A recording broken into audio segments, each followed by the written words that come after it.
The marine ecosystem on Kenya's coastline is fast becoming endangered as humans and sea creatures scramble for resources within oceans. Constant human activities have left behind a trail of destruction in the ecosystem and damaged the coastal seabed. But for communities living on Pate Island, Lamu County, management of ocean-based resources is fast becoming a routine to bring to an end the human-wildlife conflict which is prevalent in the world's oceans. And as Maryanne Nyambura tells us, for a community where 70% of locals rely on the ocean to earn their daily bread, sustainable management of the ecosystem is a matter of life and death. The Earth's surface is covered in 71% of water, with the ocean holding about 97% of it. But just how do humans protect and safeguard such a crucial ecosystem that determines human existence? Studies have shown that the marine ecosystem is being degraded by human activities and a poor approach to the management of ocean-based resources. I am in Pate Island, Lamu County, on a mission to understand how the community interacts with the marine ecosystem. Fishing is a common practice here and a source of livelihood to many. Overexploitation of the resources put the Indian Ocean at risk, a problem that the community got wind of 5 years ago. I meet Mohammed Kasim, a fisherman. Mohammed's fishing expedition usually begins at 6 a.m. But today, he is on a different mission to find out the true state of the marine ecosystem, an assessment that the community conducts twice a year at Pate Island. His role today as the community spokesperson is to oversee the assessment and later inform his fellow fisherfolks on whether the marine resources such as coral reefs are depleted, destroyed, or healthy for fishing to continue. Sisi maisha yetu haswa ni mambo ya uvuvi na jamii kubwa sana ambayo imewajibika katika masuala ya uvuvi. Naweza kusema katika 60% au 70% ni wale sasa ambao wanategemea bahari. So lazima tufanye vitu ambavyo zitaweza kutusaidia leo na kesho.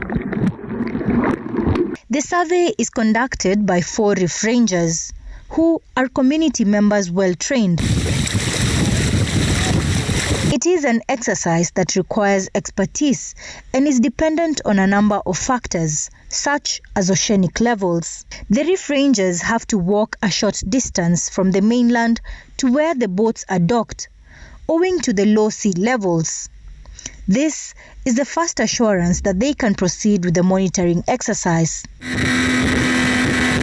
Their destination, the Eweni block, one of the 4 blocks that they deem suitable to conduct their survey. They're the ones who do all the patrolling effort, making sure that people are following the regulations as stipulated by the various acts, either it's fisheries or wildlife or forest.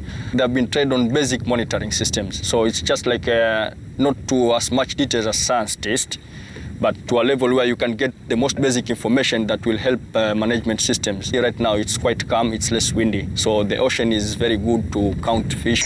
The reef rangers change to their diving gear upon arrival. With the survey equipment at hand, the assessment begins.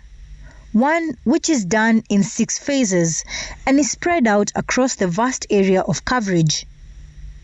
The team later documents the findings. Maji watu tunaingia watu 4 people ndio tunaingia kwa maji, 2 wakirekodi samaki, 2 wakirekodi benthic, vitombo viligotini kama zina coral, kuna coral uhai na coral zingine ambazo zimefariki. It takes about an hour for the reef rangers to conduct the coral survey within the Indian Ocean, diving 15 feet deep, in a bid to find out if the coral is healthy or not. Such dives become an important aspect in determining whether or not the fisherfolk's economic mainstay will remain. Corals protect the marine ecosystem from extreme weather events. The reefs act as barriers from wave energy and absorbs up to 97% of the waves, which are rampant along the coastal area. Degradation of the reefs could be damning to the human population residing along the coastal line. Through pollution, oceanic acidification, global temperature changes and overfishing, the negative effects of marine ecosystem could be irreversible.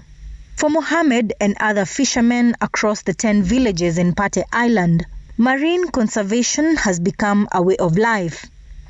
Through consolidated efforts to safeguard this ecosystem, their hope is that their source of livelihood will improve while achieving their goal of peaceful human-wildlife coexistence. Maryanne Nyambura, Citizen TV, Shangai Shakani, Lamu County.